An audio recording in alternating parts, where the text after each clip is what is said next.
സച്ചിദാനന്ദരൂപായ വിശ്വോത്പത്യാദിഹേതവേ താപത്രയ വിനാശായ ശ്രീകൃഷ്ണായ വയം നുമാ. എല്ലാ സുഹൃത്തുക്കൾക്കും എന്റെ വിനീതമായ നമസ്കാരം. ശ്രീമദ് ഭാഗവതം ദശമസ്കന്ധഃ അഥ ദ്വിസപ്തതിതമോധ്യായ.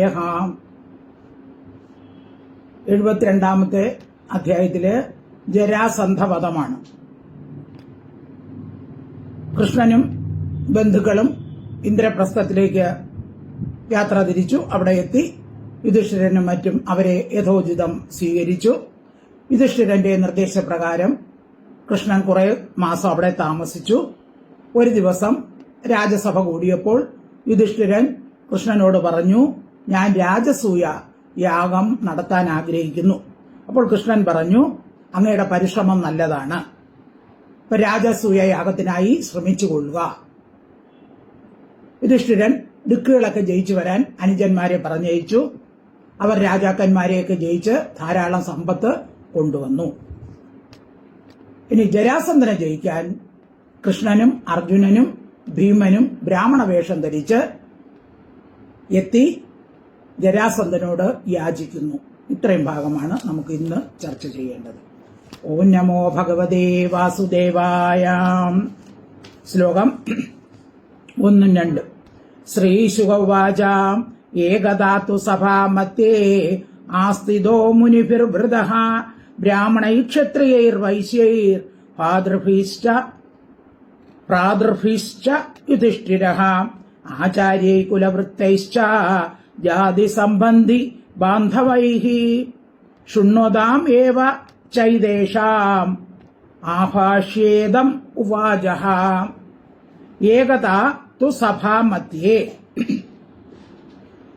ഏകദാത്തു ഒരു നാളാകട്ടെ, സഭാമധ്യേ സഭയുടെ മുൻപിൽ, അതായത് രാജസദസ് കൂടിക്കൊണ്ടിരിക്കുമ്പോൾ അവിടെ കൂടിയിരുന്നവർ ആസ്ഥിതഃ മുനിഭി വൃത മുനിമാരാലും ബ്രാഹ്മണൈഹി ബ്രാഹ്മണരാലും ക്ഷത്രിയൈഹി ക്ഷത്രിയരാലും വൈശ്യൈഹി വൈശ്യന്മാരാലും പ്രാദൃഭീശ്ച ഭ്രാതാക്കന്മാരാലും അതായത് സഹോദരന്മാരാലും ഭ്രാതൃഭീശ്ച യുധിഷ്ഠിരഃ ആചാര്യൈഹി ആചാര്യന്മാരാലും കുലവൃത്തൈശ്ച കുലത്തിലെ വൃദ്ധന്മാരാലും ജാതി ജ്ഞാതി സംബന്ധി ബാന്ധവൈഹി ജ്ഞാതികൾ ബന്ധുക്കൾ സംബന്ധികൾ ബാന്ധവന്മാർ ഇവരാലും വൃത ചുറ്റപ്പെട്ട് ആസ്ഥിതഃ ഇരിക്കുന്ന യുധിഷ്ഠിരൻ ഏതേഷാം ശൃണ്വതാം ഇവരെല്ലാം, അതായത് രാജ്യസഭയിൽ എല്ലാവരും കൂടിയിട്ടുണ്ട്, ഇവരെല്ലാം കേട്ടുകൊണ്ടിരിക്കുമ്പോൾ ആഭാഷ്യ അവരെ സംബോധന ചെയ്തിട്ട് കൃഷ്ണനെ സംബോധന ചെയ്തു. അലയോ ഹേ കൃഷ്ണ ഭക്തവത്സല എന്ന് പറഞ്ഞ് സംബോധന ചെയ്തിട്ട് ഇതിനെ ഉവാച പറഞ്ഞു. സന്തോഷം.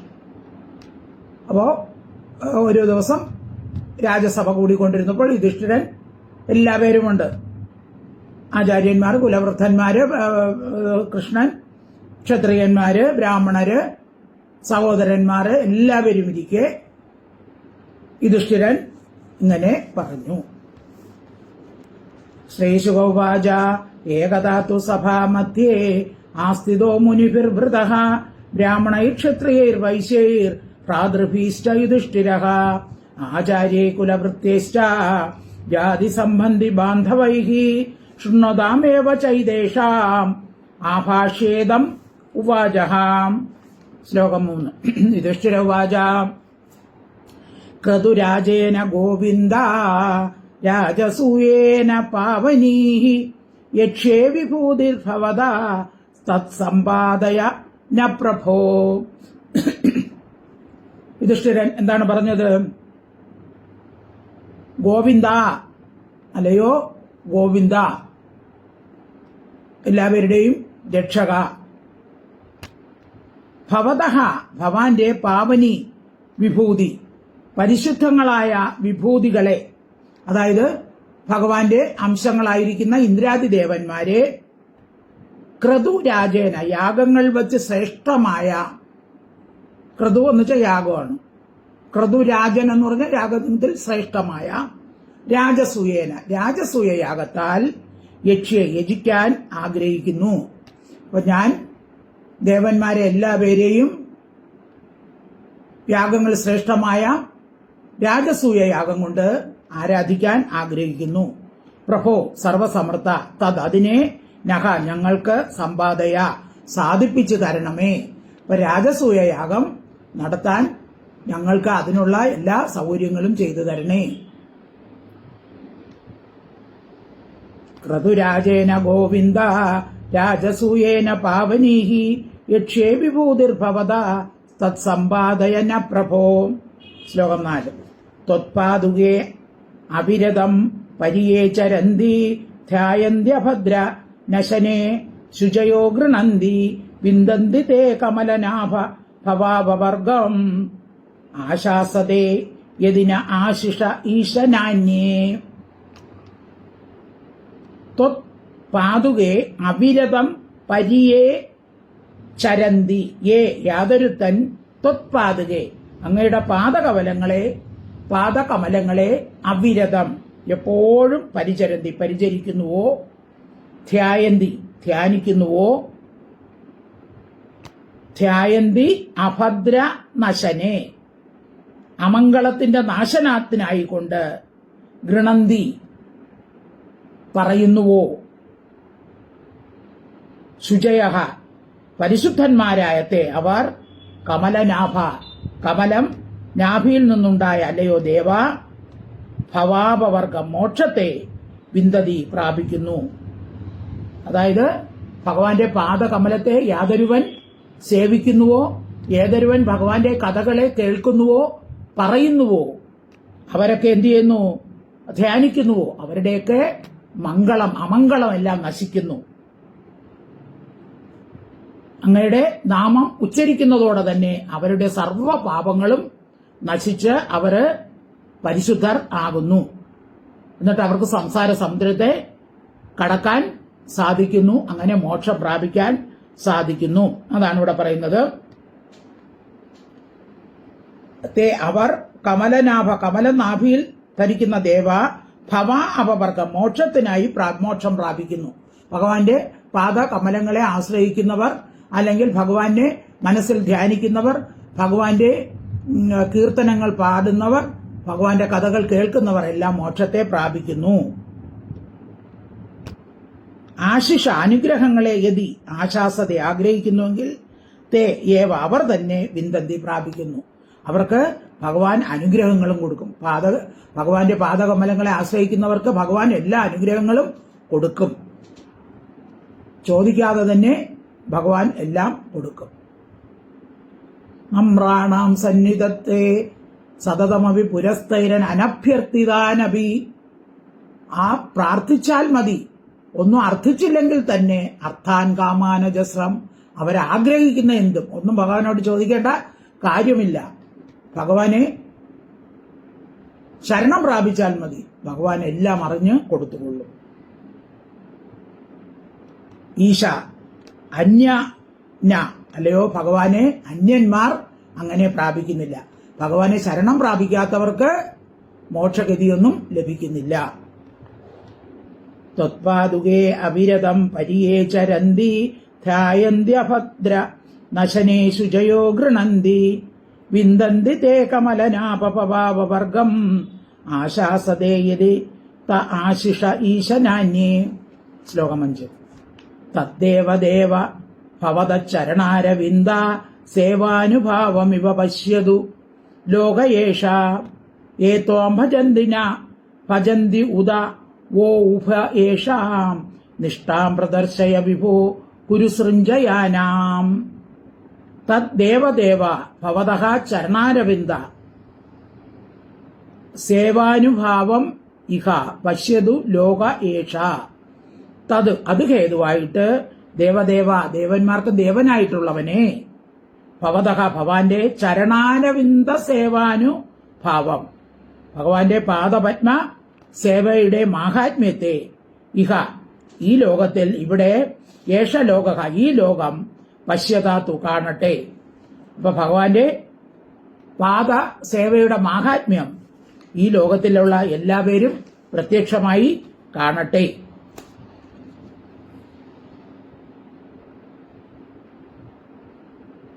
ത്വാം അങ്ങയെ യേ ഭജന്തി ആര് ഭജിക്കുന്നുവോ, ന ഭജന്തിവ ഭജിക്കുന്നില്ലയോ, ഉപേക്ഷ രണ്ടു കൂട്ടരുടെയും നിഷ്ഠാം സ്ഥിതിയെ വിഭോ സർവവ്യാപിൻ കുരു സഞ്ജയാനം കുരുക്കൾക്കും സഞ്ജയന്മാർക്കും പ്രദർശിപ്പിച്ചു കൊടുത്താലും.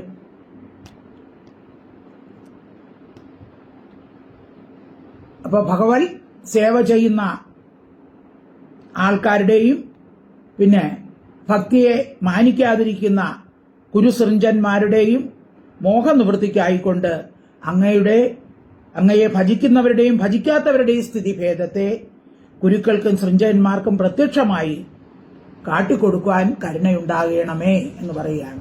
അപ്പൊ അങ്ങയുടെ ഭജിക്കുന്നവർക്കുണ്ടാകുന്ന അനുഗ്രഹവും ഭജിക്കാത്തവർക്കുണ്ടാകുന്ന നാശവും അങ്ങ് തന്നെ കാണിച്ചു കൊടുക്കണമേ. തദ്ദേവദേവ ഭവതശ്ചരണാരവിന്ദ സേവാനുഭാവമിക പശ്യതി ലോകയേഷ യേ ത്വാം ഭജന്ത്യുത വോ ഉഭേഷാം നിഷ്ഠാം പ്രദർശയ വിഭോ കുരു സൃഞ്ജയാനാം. ശ്ലോകം 6. ന ബ്രഹ്മണ സ്വപരഭേദ അധിസ്തവ സ്യാത് സർവാത്മന സമദൃശ സ്വസുഖാനുഭൂതേ സംസേവതാം സുരതരോറിവ തേ പ്രസാദ സേവാനുരൂപമുദയോ ന വിപര്യോത്രാം. ന ബ്രഹ്മണ സ്വപരഭേദം അതി തവ സ്യാത് സർവാത്മനഃ സമദൃശ സ്വസുഖാനുഭൂതേ സംസേവിതാം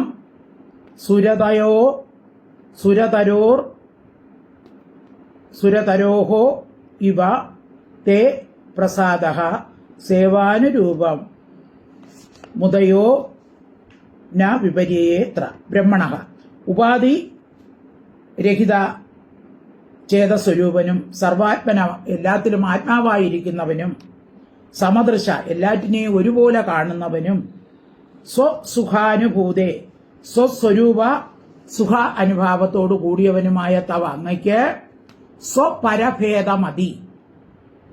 സ്വപര താനെന്നും താനെന്നും പര അന്യനെന്നുമുള്ള ഭേദമതി ഭേദഭാവന നസ്യാത് ഭവിക്കുകയില്ല. അപ്പൊ ഭഗവാന് ഇഷ്ടനെന്നോ അല്ല പ്രിയനെന്നോ അപ്രിയനെന്നോ എന്നുള്ള ഭേദമൊന്നുമില്ല.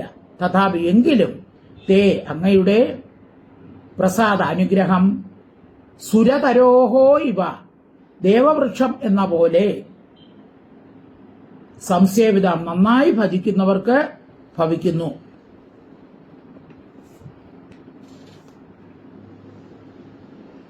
അപ്പോ നമ്മൾ ആഗ്രഹിക്കുന്നല്ല കൊടുക്കുന്ന ദേവവൃക്ഷം പോലെ അങ്ങയെ ഭജിക്കുന്നവർക്ക് ആഗ്രഹിക്കുന്നതെല്ലാം കിട്ടുന്നു. ഭജനത്തിനനുസരിച്ച് ഉദയ ഫലം തത്ര ഇതിൽ വിപരീതം ഇല്ല. അപ്പൊ അങ്ങയെ ഭജിക്കുന്നവർക്കുള്ള ഫലം കിട്ടും. അങ്ങക്ക് ഏത് വിധം ഭജിക്കുന്നുവോ അവരുടെ നേരെ ആ വിധം ഭഗവാൻ പ്രസാദിക്കുന്നു. ഇപ്പൊ കൽപ്പവൃക്ഷത്തിന് ആരിലും ഒരു ഭേദഭേദമൊന്നുമില്ല. എങ്കിലും പ്രാർത്ഥിക്കുന്നവർക്കാണ് കൽപ്പവൃക്ഷം ഫലം കൊടുക്കുന്നത്. ഇപ്പൊ സൂര്യന്റെ പ്രകാശം, സൂര്യനും ഭേദഭാവനയൊന്നുമില്ല, എല്ലാവർക്കും സൂര്യപ്രകാശം കിട്ടും. കണ്ണ് തുറന്നിരുന്നാലേ ആ പ്രകാശം കാണാൻ പറ്റൂ. കണ്ണടച്ചവന് കാണാൻ പറ്റുമോ? ഇല്ല. അപ്പൊ അതിന് സൂര്യനെ കുറ്റം പറഞ്ഞിട്ട് കാര്യമുണ്ടോ? ഇല്ല.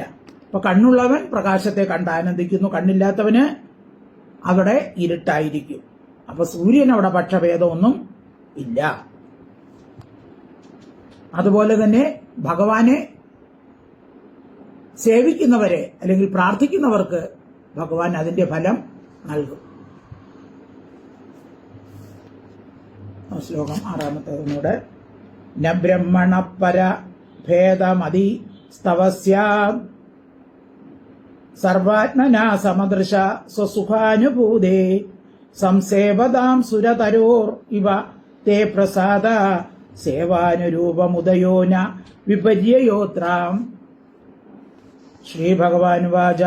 ശ്ലോകം 7 സമ്യക് വ്യവസ്ഥിതം രാജൻ ഭവതാ ശത്രുകർശന കല്യാണി ഏന തേ കീർത്തി ലോകാൻ അനുഭവിഷ്യതി. സമ്യക് വ്യവസ്ഥിതം രാജൻ ഭവതാ ശത്രുകർശന. ശത്രുക്കളെ നശിപ്പിക്കുന്ന രാജൻ, ഹേ രാജാവേ, ഭവത അങ്ങയാൽ സമ്യക് നല്ലവണ്ണം വ്യവസ്ഥിതം ഉത്സാഹിക്കപ്പെട്ടിട്ടുള്ളതായി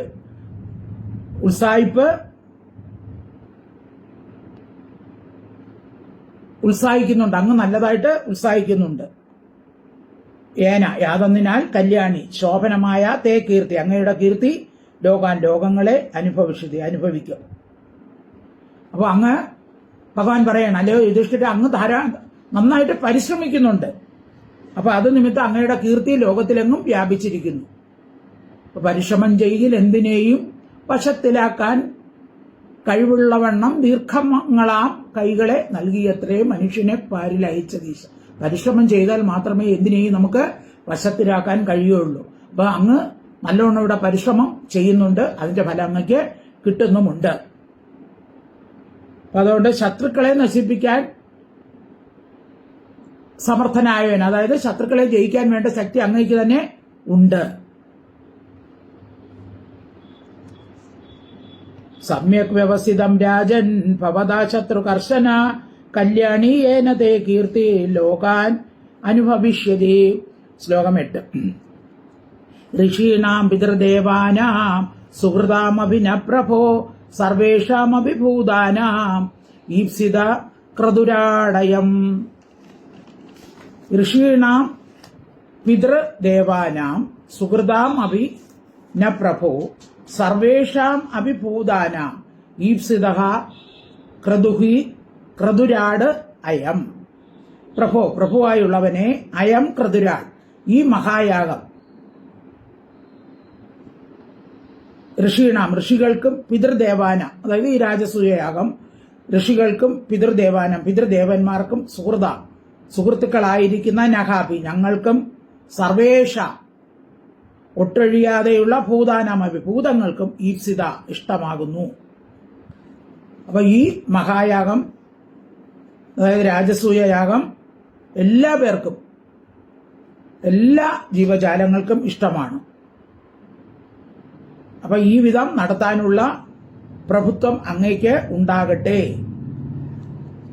എന്ന് ഭഗവാൻ ആശംസിക്കുകയാണ് യുധിഷ്ഠിരനെ. ഋഷീണാം പിതൃദേവാനാം സുഹൃതാമഭി ന പ്രഭോ സർവേഷാമപി ഭൂതാനാം ഈപ്സിത ക്രതുരാടയം. ശ്ലോകം 9. വിജിത്യ നൃപതീൻ സർവാൻ കൃത്വാ ച ജഗതീം വശേ സംഭൃത്യ സർവസംഭാരാൻ ആഹരസ്വ മഹാക്രതും. വിജിത്യ നൃപതീൻ സർവാൻ നൃപതീൻ എല്ലാ രാജാക്കന്മാരെയും വിജയിച്ചിട്ട് ജഗതീം വശേ കൃത്വ ഭൂമിയെ സ്വാധീനമാക്കിയിട്ട് സർവസംഭാരാൻ സകല സാധനങ്ങളെയും സംഭരിച്ചിട്ട് മഹാക്രതും മഹത്തായ യാഗത്തെ ആഹരസ്വ അനുഷ്ഠിച്ചാലും. രാജസൂയം യാഗം നടത്താൻ ധാരാളം ധനം വേണം. അപ്പോൾ രാജാക്കന്മാരെയെല്ലാം സ്വാധീനിച്ച് ധാരാളം ധനം സമ്പാദിക്കുക. വിജിത്യ നൃപതീൻ സർവാൻ കൃത്വാ ച ജഗതീൻ വശേ സംഭൃത്യ സർവസംഭാരാൻ ആഹരസ്വ മഹാക്രതും. ശ്ലോകം 10. ഏതേത്തെ ഭ്രാതരോ രാജൻ ലോകപാലാംശ സംഭവ ജിതോ അസ്മ്യാ ആത്മപദാം തേഹം ദുർജയോ യോ അകൃതാത്മഭിഹി. ഏതേത്തെ ഭ്രാതരോ രാജൻ, ഹേ രാജാവേ, തേ അങ്ങയുടെ ഏതേ ഭ്രാതരഹ ഈ സഹോദരന്മാർ ലോകപാലാംശ സംഭവ ലോകപാലകന്മാരുടെ അംശങ്ങളിൽ നിന്നും ഉണ്ടായവരാണ്. അതായത് ഇപ്പോ ധർമ്മപുത്രരാരാണ്? ധർമ്മദേവന്റെ മകനാണ്. അർജുനനോ ഇന്ദ്രന്റെയാണ്. ഭീമൻ വായുദേവന്റേത്. നകുല സഹദേവന്മാർ അശ്വനി ദേവന്മാരുടെ. അപ്പോൾ അങ്ങയുടെ സഹോദരന്മാരെല്ലാം ലോകപാലകന്മാരുടെ അംശത്തിൽ നിന്ന് ഉത്ഭവിച്ചവരാണ്. ആത്മവത ജിതേന്ദ്രിയനായ തേ അങ്ങയാൽ അഹം ഞാൻ ജിതഹ അസ്മി ജയിക്കപ്പെട്ടവനായി ഭവിച്ചിരിക്കുന്നു. അപ്പൊ അജിതേന്ദ്രിയന്മാരാൽ ജയിക്കപ്പെടാൻ കഴിയാത്ത എന്നെ കൂടി ജിതേന്ദ്രിയനായ അങ്ങ് ജയിച്ചിരിക്കുന്നു. കാരണം കൃഷ്ണനിപ്പോ ഇവരുടെ ബന്ധുവാണല്ലോ, അപ്പൊ കൂട്ടുകാരനെ പോലെയല്ലേ, അപ്പൊ എന്ത് വേണമെങ്കിലും കൃഷ്ണനെ അവിടെ പറയാം. അപ്പൊ കൃഷ്ണൻ പറയാണ് എന്നെ പോലും അങ്ങ് ജയിച്ചിരിക്കുകയാണ്, എന്നുവെച്ചാൽ സ്നേഹം കൊണ്ട് ജയിച്ചിരിക്കുകയാണ്.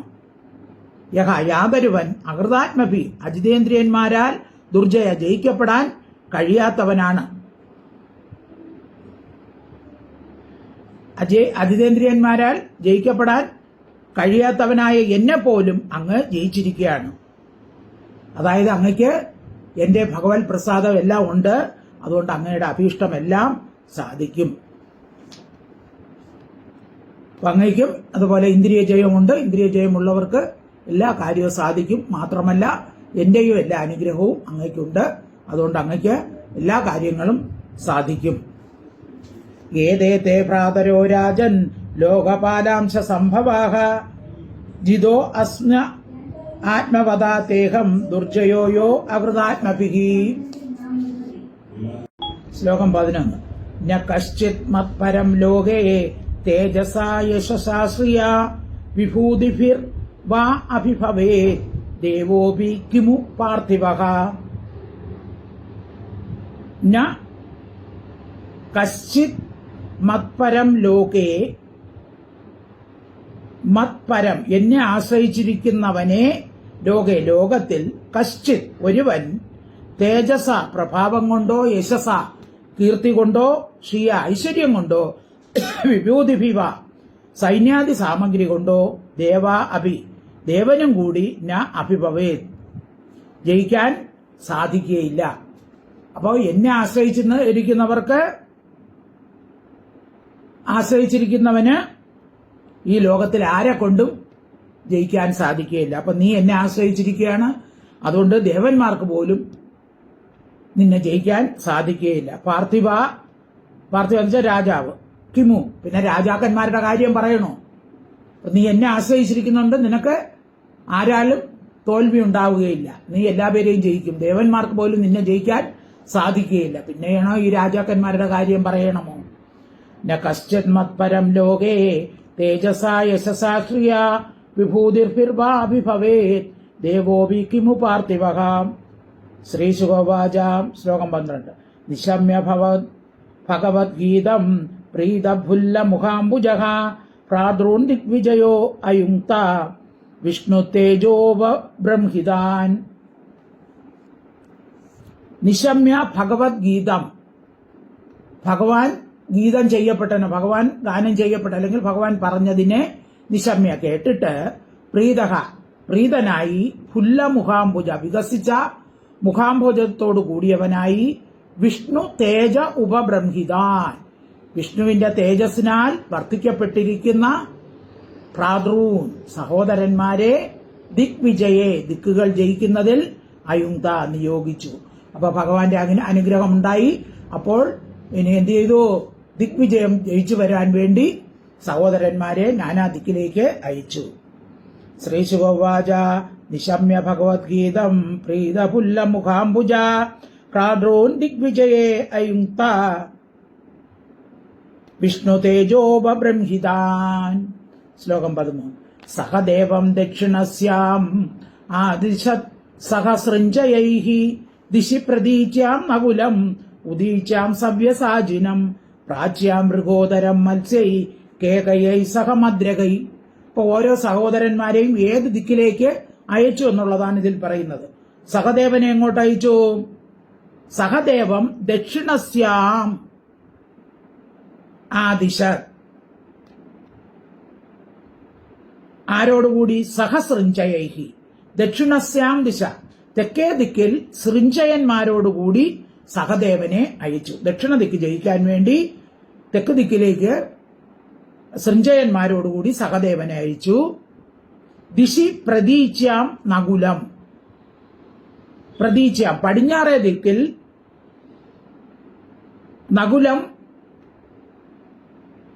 നകുലനെ അയച്ചു. അവിടെ ആരെ കൊണ്ടാണ്? മത്സ്യൈഹി,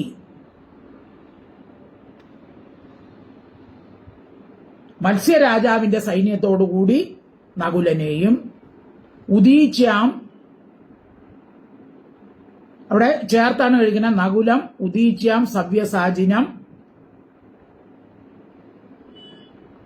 അപ്പൊ ഉദീച്യാം എന്ന് പറഞ്ഞ വടക്ക് ദിക്കിൽ സവ്യസാചിന അർജുനനെയും, പ്രാച്യാം മൃഗോദരം, പ്രാച്യ കിഴക്ക് ദിക്കിലേക്ക് മൃഗോദരൻ ആര്? ഭീമൻ. അപ്പൊ ഓരോരുത്തരുടെയും പോയ ആൾക്കാരാണ് പറഞ്ഞിരിക്കുന്നത്. സഹദേവനെ നേരത്തെ പറഞ്ഞു സഹസ്രഞ്ജയ്. അപ്പൊ അടുത്ത് അയച്ചത് ആരെയാണ്? പ്രതീച്യ പടിഞ്ഞാറിൽ മത്സ്യൈഹി, മത്സ്യ രാജാക്കന്മാരോടുകൂടി രാജസൈന്യത്തോടുകൂടി നകുലനെയും. അടുത്ത് കേകയ രാജ്യത്തിലെ സൈന്യത്തോടുകൂടി ആരെയാണ്? അർജുനനെയാണ്. സവ്യസാചിനം എന്ന് പറഞ്ഞാൽ അർജുനനെയാണ്. ഉദീച്യ വടക്ക ദിക്കിൽ കേകയന്മാരോടുകൂടി സവ്യസാചിനം അർജുനനെയും, പ്രാച്യാം മൃഗോദരം കിഴക്ക് ദിക്കിലേക്ക് മൃഗോദരൻ ഭീമനെ, അതായത് മദ്ര രാജാക്കന്മാരോടുകൂടി, മദ്ര രാജാവിന്റെ സൈന്യത്തോടുകൂടി ഭീമനെയും അയച്ചു. സഹദേവം ദക്ഷിണസ്യാമാദിശ സഹസ്രഞ്ജയൈഃ ദിശി പ്രതീച്യാം നകുലം ഉദീച്യാം സവ്യസാചിനം പ്രാച്യാം മൃഗോദരം മത്സ്യൈ കേകയൈ സഹമദ്രകൈഃ. ശ്ലോകം 14. തേ വിജിത്യ നൃപാൻ വീര ആജഘ്രുർദിഭ്യ ഓജസ അജാതശത്രുവേ ഭൂരി ദ്രവിണം നൃപയക്ഷ്യതേ. തേ വിജിത്യ നൃപാൻ വീരന്മാരായ തേ അവർ ഓജസ ബലം കൊണ്ട് നൃപാൻ രാജാക്കന്മാരെ വിജിത്യ ജയിച്ചിട്ട് നൃപാഹേ രാജാവേ യക്ഷ്യതേ യജിക്കാൻ ഒരുങ്ങിയിരിക്കുന്ന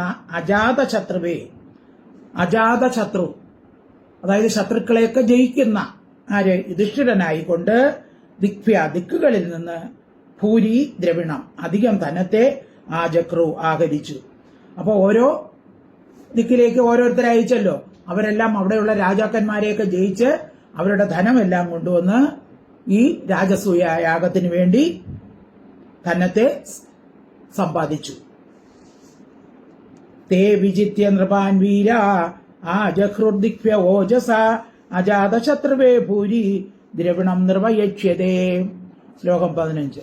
ശ്രുത്വാജിതം ജരാസന്തം നൃപതേർത്ഥ്യായ ദോഹരിഹി ആഹോപായം തമേവാദ്യ ഉദ്ധവോ യം ഉവാചഹ. അപ്പോ ബാക്കി രാജാക്കന്മാരെയൊക്കെ ജയിച്ചു. ഇനി ആരെ ജയിക്കാനുണ്ട്? ജരാസന്ധം. ശ്രുത്വാ അജിതം ജരാസന്ധം, ജരാസന്ധനെ അജിതം ജയിക്കപ്പെടാത്തവനായിട്ട് ശ്രുത്വ കേട്ടിട്ട് ധ്യായത ആലോചിക്കുന്ന നൃപതേ രാജാവിന് ആദ്യനായ ഹരിഹി ഭഗവാൻ യം ഉപായം ഉദ്ധവം ആഹ, ഏതൊരു ഉപായത്തെ ഉദ്ധവൻ പറഞ്ഞുവോ തം ഉപായമേവ, ആ ഉപായത്തെ തന്നെ ഉവാച പറഞ്ഞു. ആശ്ചര്യം. അപ്പൊ ജരാസന്ധനെ അടുത്ത് ജയിക്കണമെന്ന് പറഞ്ഞല്ലോ. അപ്പൊ ഭഗവാൻ ആ മന്ത്രിസത്തമനായ ഉത്തമനായ ആ ഉദ്ധവൻ പറഞ്ഞ്, അതായത് മന്ത്രിയുടെ അഭിപ്രായത്തിന് വിലയുണ്ട് എന്ന് കാണിക്കാനുള്ളതിനാണ്. അപ്പൊ മന്ത്രിയുടെ അഭിപ്രായം മുഖവിലേക്ക് എടുത്ത് അതിനെ ഭഗവാൻ സൂചിപ്പിച്ചു. ഇനി ജയിക്കേണ്ടത് ജരാസന്ധനെയാണ്. ശുദ്ധ്വാജിതം ജരാസന്ധം നൃപതേർത്ഥ്യായ ദോഹരിഹി ആഹോ ഉപായം തമേവാദ്യ ഉദ്ധവോയം ഉവാചഹ. ശ്ലോകം 16. ഭീമസേനോ അർജുന കൃഷ്ടോ ബ്രഹ്മലിംഗധരാസ്ത്രയഃ ജഗ്മുർഗിരിവ്രജം താത ബൃഹദ്രഥസുധോ യതഃ. ഭീമസേനഃ അർജുനഃ കൃഷ്ണഃ ബ്രഹ്മലിംഗധരാ അസ്ത്രയഃ. ധരാഃ ത്രയഃ, അതാണ് തരാസ്ത്രയഃ. ധരാത്രയഃ ജഗ്മുഹു ഗിരിവ്രജം താത ബൃഹദ്രഥസുതഃ യതഃ.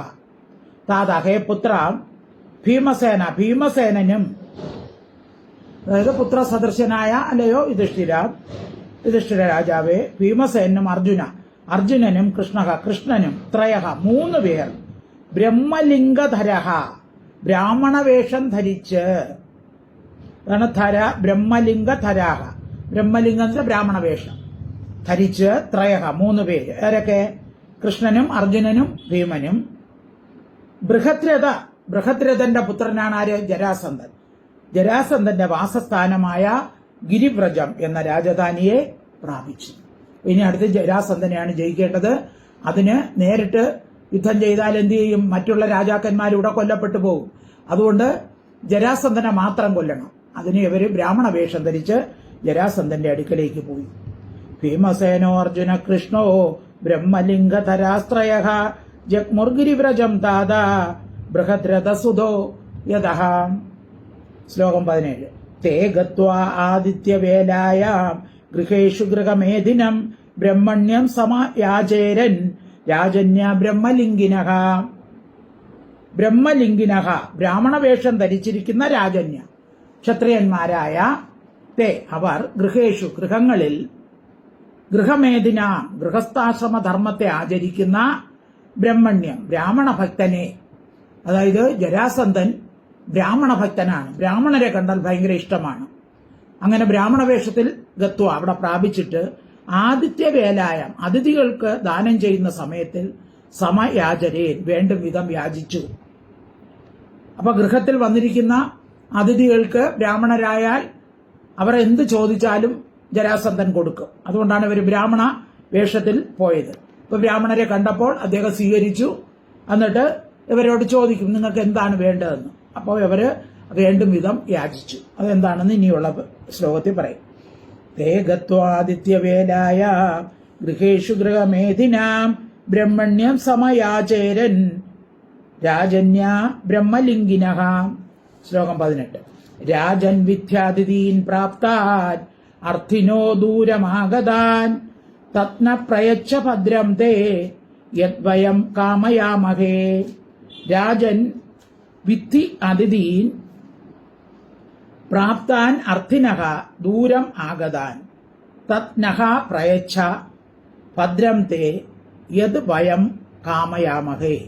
രാജൻ, ഹേ രാജാവേ, ദൂരത്തിൽ നിന്ന് ആഗതാൻ ആഗമിച്ചിരിക്കുന്നവരും അർത്ഥിനഃ യാചകന്മാരായിട്ട് പ്രാപ്താൻ പ്രാപിച്ചിരിക്കുന്നവരുമായ അതിഥികളായിട്ട് നഖ ഞങ്ങളെ വിദ്ധി അറിഞ്ഞാലും.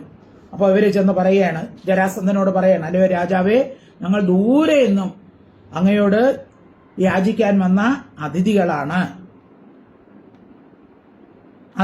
അതിഥികളായിട്ട് നഖ ഞങ്ങളെ വിദ്ധി അറിഞ്ഞാലും യാതൊന്നിനെ വയം ഞങ്ങൾ കാമയാമഹേ ആഗ്രഹിക്കുന്നുവോ തത് അതിനെ പ്രയച്ഛ നൽകിയാലും തേ നിനക്ക് ഭദ്രം മംഗളം വരട്ടെ.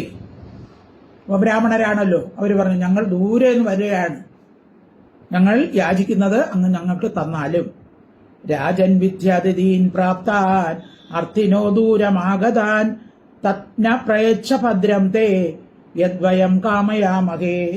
ശ്ലോകം 19. കിം ദുർമർഷം തിദിക്ഷൂണാം കിം അകാര്യമസാധുഭി കിം നദേയം വദാന്യാനാം കപരം സമദർശിനാം.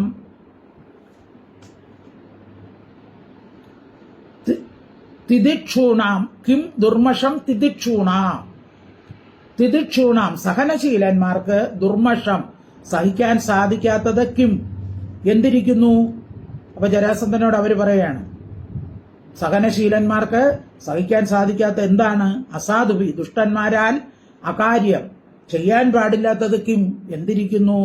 വദാന്യാനാം ദാനശീലന്മാർക്ക് നദേയം ദാനം ചെയ്യാൻ പാടില്ലാത്തത് കിം എന്താകുന്നു. സമദർശിന സമമായി കാണുന്നവർക്ക് പരഹ ശത്രു. പരഹ എന്ന് വെച്ചാൽ ശത്രു. കഹ ആരിരിക്കുന്നു. എല്ലാവരെയും ഒരുപോലെ കാണുന്നവർക്ക് ശത്രുക്കളുമില്ലല്ലോ. അപ്പൊ സഹനശീലന്മാർക്ക് സഹിക്കാൻ കഴിയാത്തത് ഒന്നുമില്ല, അസത്തുക്കളായവർക്ക് ചെയ്യാൻ പാടില്ലാത്ത ഒന്നുമില്ല, എല്ലാവരെയും ഒരുപോലെ കാണുന്നവർക്ക് ശത്രു ആരുമില്ല. അതുകൊണ്ട് അങ്ങയോട് ഇന്നത് വേണമെന്ന നിർദ്ദേശം ആവശ്യമില്ലാത്തതാണ്. ഞങ്ങളുടെ ആവശ്യം ഇന്നതാണെന്ന് പറയണമെന്നില്ലല്ലോ, അങ്ങയ്ക്കറിയാമല്ലോ, ഞങ്ങളുടെ ആവശ്യം കണ്ട് അങ്ങ് തരുമല്ലോ എന്നൂടെ പുകഴ്ത്തി പറയുകയാണ്. കിം ദുർമഷം തിദിക്ഷൂണാം കിം അകാര്യമസാധുഭി കിം നദേയം വദാന്യാനാം കപര സമദർശിനാം. ശ്ലോകം 20. യോ അനിത്യേന ശരീരേണ സതാം ഗേയം യശോ ധ്രുവം നാജിനോതി സ്വയം കൽപ്പ ന വാച്യശോച്യ യേവസാ യഹ അനിത്യേന ശരീരേണ സതാം ഗേയം യശഃ ധ്രുവം ന ആജിനോതി സ്വയം കൽപ്പഃ ന വാച്യഃ ശോച്യഃ ഏവ സഹ യഹ അനിത്യേന ശരീരേണ ന അജിനോതി സ്വയം കൽപ്പഃ സ്വതേ സമർത്ഥനായിരിക്കുന്ന യഹ യാതൊരുത്തൻ അനിത്യേന നശിക്കുന്നതായ ശരീരേണ ദേഹം കൊണ്ട് സദാം സത്തുക്കളാൽ ഗേയം കീർത്തിക്കപ്പെടാൻ യോഗ്യവും ധ്രുവം ശാശ്വതമായ യശ കീർത്തിയെ ന ആജിനോത് സമ്പാദിക്കുന്നില്ലയോ അവൻ വാച്യഃ നിന്ദ്യൻ സഹ ഏവ അവൻ തന്നെ ശോചിക്കപ്പെടാൻ യോഗ്യനുമാണ്. അപ്പൊ നശിച്ചു പോകുന്ന ദേഹം കൊണ്ട് സുഖമായിരിക്കുന്ന കാലത്ത് സജ്ജനങ്ങളാൽ കീർത്തിക്കപ്പെടാൻ യോഗ്യമായ യശസ് ആർ സമ്പാദിക്കുന്നില്ലയോ അവൻ തന്നെ നിന്ദ്യൻ. അപ്പൊ നല്ല കാലത്ത് സജ്ജനങ്ങളാൽ കീർത്തിക്കപ്പെടുന്ന കാര്യങ്ങൾ ചെയ്യണം, അല്ലെങ്കിലോ അവൻ നിന്ദ്യനാണ്. അപ്പൊ സജ്ജനങ്ങൾ അവനെക്കുറിച്ച് പരിതപിക്കും. അപ്പൊ അതുകൊണ്ട് അങ്ങ് നല്ല കാര്യങ്ങൾ ചെയ്യണം. യോ അനിത്യേന ശരീരേണ സദാം ഗേയം യശോ ധ്രുവം നാജിനോതി സ്വയം കൽപ്പ സവാച്യ ശോച്യ ഏവസാ. ശ്ലോകം 21. ഹരിചന്ദ്രോരന്തി ദേവ ഉച്ഛവൃത്തി ശിബിർബലി വ്യാധക്കപോതോ ബഹവോ ഹ്യധ്രുവേണ ധ്രുവം ഗതാഹ. അപ്പോ കുറെ മഹാന്മാരായ രാജാക്കന്മാരുടെ പേര് പറയാണ്. ഇവരൊക്കെ സത്യത്തിലും ധർമ്മത്തിലും ഉറച്ചു നിന്ന ആൾക്കാരാണ്. അപ്പൊ അങ്ങനെയുള്ളവരുടെ യശസ് ഇപ്പോഴും ഇവിടെ വ്യാപിക്കുന്നുണ്ട്. ആരൊക്കെയാണ്? ഹരിചന്ദ്രൻ. അപ്പൊ പറഞ്ഞ വാക്കില് സത്യനിഷ്ഠയിൽ ഉറച്ചു നിൽക്കുന്ന ആളാണ് ഹരിചന്ദ്രൻ. അപ്പൊ സത്യം പാലിക്കാൻ വേണ്ടി തന്നെയും തന്റെ ഭാര്യയെയും പുത്രനെയും എല്ലാം വിൽക്കേണ്ടി വന്ന രാജാവാണ്. അവസാനം ആ ശവം കത്തിക്കുന്ന ജോലി വരെ ചെയ്യേണ്ടി വന്ന രാജാവാണ് ഹരിചന്ദ്രൻ. ഇനി രന്തിദേവനും അതുപോലെ തന്നെ വിഷ്ണു ഭക്തനായിരുന്നു. അദ്ദേഹം ദാനധർമ്മങ്ങൾ ചെയ്ത് അവസാനം താൻ ഭക്ഷിക്കാൻ എടുക്കുന്ന സാധനം പോലും മറ്റുള്ളവർ വന്ന് ചോദിച്ചാൽ അത് കൊടുക്കും. അപ്പോൾ ഒരിക്കൽ അദ്ദേഹം ആഹാരം കഴിക്കാതെ അവിടെ ദാരിദ്ര്യം ബാധിച്ച സമയത്ത് ഒരിക്കൽ കുറച്ച് ആഹാരം കിട്ടി. അത് കഴിക്കാൻ എടുത്തപ്പോൾ ഒരു ബ്രാഹ്മണൻ വന്നു. അതിന്റെ പകുതി ഭാഗം ആ ബ്രാഹ്മണന് കൊടുത്തു. അടുത്ത് കുറച്ച് കഴിഞ്ഞപ്പോൾ അടുത്ത ഒരു ബ്രാഹ്മണൻ വന്നു. ബാക്കി ഭാഗം അദ്ദേഹത്തിന് കൊടുത്തു. വെള്ളം കുടിക്കാമെന്ന് ചോദിച്ചപ്പോൾ അടുത്ത് വെള്ളം ചോദിക്കാനും വേറെ ആൾക്കാർ വന്നു. അപ്പൊ അത് അങ്ങനെ രണ്ടുദേവനെ പരീക്ഷിക്കാൻ വേണ്ടിയാണ്. അപ്പൊ അങ്ങനെ ദാനധർമ്മത്തില് തന്റെ ശരീരം പോലും നോക്കാതെ ദാനധർമ്മം ചെയ്യുന്ന രാജാക്കന്മാരാണ് പണ്ട് നമുക്കുണ്ടായിരുന്നത്. ഇത് രണ്ടുദേവൻ, ഒരു ബ്രാഹ്മണൻ. പിന്നെ ഉച്ചവൃത്തി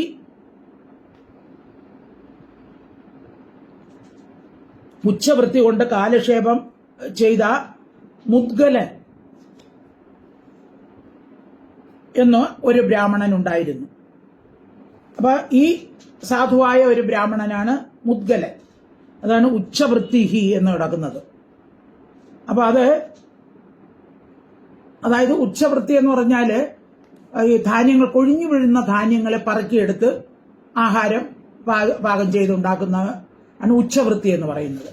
അപ്പൊ അങ്ങനെ കൊഴിഞ്ഞു വീഴുന്ന പാടത്തൊക്കെ കൊഴിഞ്ഞു വീഴുന്ന ധാന്യങ്ങൾ പറക്കിയെടുത്ത് ആഹാരം ഉണ്ടാക്കി. അപ്പൊ ഈ ബ്രാഹ്മണൻ എന്ത് ചെയ്യും? ആര് വന്നാലും അവർക്കും കൊടുക്കും. കിട്ടുന്നതിൽ അദ്ദേഹത്തിന് ഭയങ്കര തൃപ്തിയാണ്. ഇന്ദ്രിയ നിഗ്രഹമുള്ള ബ്രാഹ്മണനാണ്. അപ്പൊ അദ്ദേഹം കുറച്ച് പാചകം ചെയ്താലും വരുന്നവർക്കെല്ലാം അതിഥികൾക്ക് കൊടുക്കാൻ സാധിക്കുമായിരുന്നു. അപ്പൊ ഒരിക്കൽ ഇദ്ദേഹം ആഹാരം പാകം ചെയ്തു വന്നപ്പോൾ ദുർവാസാവാണ് വന്നത്. അപ്പൊ ദുർവാസാവിന് ആ ഭക്ഷണം കൊടുത്തു. ദുർവാസാവ് എല്ലാ ഭക്ഷണവും കഴിച്ചുകൊണ്ടുപോയി. അപ്പൊ ഇവർക്ക് കഴിക്കാനൊന്നുമില്ല. അതും സന്തോഷം തന്നെ. അപ്പൊ ഇതുപോലെ ഇടയ്ക്കിടയ്ക്ക് ദുർവാസാവ് വരുമ്പോൾ ഇവർ പട്ടിണിയായിരിക്കും. അപ്പോൾ ഒരു ദിവസം ദുർവാസാവ് ജടയെല്ലാം പിരിച്ചിട്ട് നഗ്നനായി ദേഹത്ത് ചെളിയും പൂശി വന്നു. എന്നിട്ട് ഇദ്ദേഹം അദ്ദേഹത്തെ സ്വീകരിച്ച് അദ്ദേഹത്തിന് ഭക്ഷണം കൊടുത്തു. അദ്ദേഹം ബാക്കിയിരുന്ന ഭക്ഷണം ദേഹത്ത് കൂടെ തേച്ചു. എന്നിട്ടും മുദ്ഗലൻ എന്ത് ചെയ്തു? സന്തോഷത്തോടു കൂടി തന്നെ അദ്ദേഹത്തെ യാത്ര അയച്ചു. അപ്പോ പരീക്ഷിക്കാനാണ് വന്നത്. ദുർവാസാവ് നിനക്ക് സ്വർഗം, ഉടലോടെ സ്വർഗത്ത് പോകട്ടെ എന്ന് അനുഗ്രഹം കൊടുത്തു. അപ്പോ ഉടലോടെ സ്വർഗത്ത് പോകാൻ സ്വർഗത്ത് നിന്ന് വിമാനം വന്നപ്പോൾ ഇദ്ദേഹം പറഞ്ഞു, സ്വർഗത്ത് എന്തൊക്കെയാണ്, അവിടെ എന്തൊക്കെയുണ്ട്? അപ്പൊ പറഞ്ഞു, അവിടെ ജരാനരയൊന്നും ബാധിക്കുകയില്ല, പിന്നെ നല്ല സുഖമാണ്, പിന്നെ ദാഹവും വിശപ്പും ഒന്നും അനുഭവപ്പെടില്ല, എപ്പോഴും നർത്തനവും പാട്ടുമായിട്ടൊക്കെയാണ് അവിടെ. അപ്പൊ പറഞ്ഞു, അവിടെയുള്ള ദുഃഖം എന്താണ്? അപ്പൊ പറഞ്ഞു, നമ്മള് കർമ്മം അനുഭവിച്ചു കഴിയുമ്പോൾ വീണ്ടും ഭൂമിയിലോട്ട് തന്നെ വരണം. അപ്പൊ ഉദ്ഗലൻ പറഞ്ഞു, പിന്നെ എനിക്ക് വരണ്ട എന്ന് പറഞ്ഞ് അദ്ദേഹം സത്കർമ്മങ്ങൾ ചെയ്തു. അവസാനം അപ്പൊ അദ്ദേഹം പറഞ്ഞു, എനിക്ക് ശാശ്വതമായ ശാന്തി ഉള്ളിടം വന്നാൽ മതി എന്ന് പറഞ്ഞു. അങ്ങനെ അദ്ദേഹത്തിന് അവസാനം ശാശ്വതമായ ശാന്തിയും ലഭിച്ചു. അങ്ങനെ ഉള്ള മുദ്ഗലൻ. പിന്നെ ശിബി ചക്രവർത്തി അറിയാമല്ലോ, ഒരു പ്രാവും. ശിബി ചക്രവർത്തി ദാനശീലനാണ്. അദ്ദേഹത്തിന്റെ ദാനശീലം പരീക്ഷിക്കാൻ വേണ്ടി ദേവേന്ദ്രനും യമധർമ്മനും കൂടി അവിടെ വന്നു. അപ്പൊ അവരെന്ത് ചെയ്തു? ഒരു പ്രാവിന്റെയും പരുന്തിന്റെയും വേഷത്തിൽ വന്നു. ആ പരുന്ത് പ്രാവിനെ കൊത്തി. പ്രാവ് വന്ന് ഇദ്ദേഹത്തിന്റെ മടിയിൽ വീണു. അപ്പോൾ പരുന്ത് പറഞ്ഞു, എനിക്ക് ഈ പ്രാവിനെ വേണം. അപ്പൊ അദ്ദേഹം പറഞ്ഞു, ഇല്ല, എന്നെ ശരണം പ്രാപിച്ച പ്രാവിനെ തരികയില്ല, ആ തൂക്കം നിനക്ക് മാംസം തരാം. അപ്പൊ പറഞ്ഞു, ആ മാംസം എങ്കിൽ അങ്ങയുടെ ശരീരത്തിൽ നിന്ന് തന്നെ വേണമെന്ന്. അപ്പൊ ഇദ്ദേഹം ത്രാസ് കൊണ്ടുവന്നു, പ്രാവിനെ ഒരു തട്ടിൽ വെച്ചു, ഇദ്ദേഹത്തിന്റെ ശരീരത്തിൽ നിന്ന് മാംസം അറുത്തിട്ട് കൊടുത്തു. പക്ഷെ ഒരിക്കലും ആ പ്രാവിന്റെ തട്ട് ഉയർന്നു വരുന്നില്ല, താന്നു തന്നെ ഇരുന്നു. ഒടുവിൽ അദ്ദേഹത്തെ തന്നെ അതിലെടുത്തിരുത്തിയപ്പോഴാണ് ആ തട്ട് ഉയർന്നത്. അപ്പോൾ ഒരു പ്രാവിന് വേണ്ടി തന്റെ ശരീരം പോലും ത്യജിക്കാൻ തയ്യാറായ രാജാവായിരുന്നു ശിബി ചക്രവർത്തി. അപ്പൊ അങ്ങനെയുള്ള ആൾക്കാരുണ്ടായിരുന്ന സ്ഥലമാണിവിടെ. അതുപോലെ മഹാബലി പറഞ്ഞ വാക്ക് 3 അടി ദാനം ചെയ്യാമെന്ന് പറഞ്ഞു. വാമനൻ 2 അടി കൊണ്ട് തന്നെ എല്ലാം അളന്നിട്ടും ബലി തളർന്നില്ല. തന്റെ തല തന്നെ അവസാനം കാണിച്ചു കൊടുക്കുകയാണ്. പക്ഷെ ഭഗവാൻ അവസാനം അനുഗ്രഹിച്ചാണ് വിട്ടത്. അങ്ങനെയുള്ള മഹാബലി. പിന്നെ അതുപോലെ തന്നെ വ്യാധൻ ഒരു ധർമ്മിഷ്ഠനായിരുന്നു. അദ്ദേഹം ഇറച്ചി കച്ചവടക്കാരനായിരുന്നുവെങ്കിലും ധർമ്മത്തിൽ ഊന്നിയാണ് പ്രവർത്തിച്ചിരുന്നത്. അങ്ങനെ ഒരു വ്യാധൻ. അതുപോലെ വേടൻ കബോധിയെ, അതായത് പെൺപ്രാവിനെ പിന്നെ തീ കൂട്ടി ഭക്ഷിച്ചുകൊണ്ടിരുന്നപ്പോൾ ആ വേടന് ഭക്ഷണം തികഞ്ഞില്ല എന്ന് വിചാരിച്ച് ഈ കബോധവും കൂടെ എന്ത് ചെയ്തു? ആ വേടന് ഭക്ഷണമായിട്ട് ആ തീയിലെടുത്ത് ചാടി. അപ്പൊ അങ്ങനെ ആ പക്ഷികൾ പോലും തന്റെ ശരീരം മറ്റുള്ളവർക്കായി കൊടുക്കുന്നു. അങ്ങനെയുള്ള കഥകൾ അങ്ങ് കേട്ടിരിക്കുമല്ലോ എന്ന് ചോദിക്കുകയാണ്. ഹരിചന്ദ്രോരന്തി ദേവ ഉച്ചവൃത്തി ശിബിർബലി വ്യാധകബോധോ ബഹവോ ഹ്യധ്രുവേണ ധ്രുവം ഗതാഹ. ശ്രീശുകവാചാം സ്വരൈർ ആകൃതിഭിസ്താംസ്തു പ്രകോഷ്ടൈർജാഹതൈരപി രാജന്യബന്ധൂൻ വിജ്ഞായ ദൃഷ്ടപൂർവാൻ അചിന്തയത്.